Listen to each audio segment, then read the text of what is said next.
Hello, I'm Barbara Francis, and I'm going to read you a passage from my novel, Like I Used to Dance, that's set in 1951 in a small Texas farming community, similar to where I grew up, but it's not an autobiographical story. It had been a stormy afternoon inside and outside the house. He had found and torn up the last picture of Cecilia that she had hidden. He took the pieces out to the burning can and then came back to work on a casket down in the basement. After he opened the door, he stood on the small landing to turn on the light. As he was about to take his first step down, she suddenly appeared in the doorway and called his name. He turned to face her. "This is for Rachel," she yelled, jabbing the end of a dust mop squarely in the middle of his chest and shoving with all her strength. She stepped forward and watched him fall backwards down the steep steps, head bumping the stair threads and legs and arms reaching out as if to grab hold of something.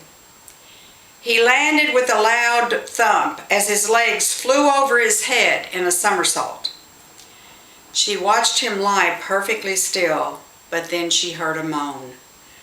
She turned off the light and walked back into the hallway, shutting the door and locking it. She pushed a heavy chair from the living room and secured it under the door's handle. Back in the kitchen, she made a fresh pot of coffee. With a hot cup in hand, she sat down in the living room and gazed out the bay window, relishing every pain-filled curse, every scream for help, and every threatening cry. She sat there for the better part of 3 days, not 3 hours as with Jesus on the cross, but 3 days. Finally, all sounds had stopped. She grasped the railing and descended the stairs, praying he'd be dead and not in a coma or hiding in a corner to do unto her. She found him under the casket, all crumpled and stiff with the lining he had been sewing wrapped around him. She began to laugh. "I forgot.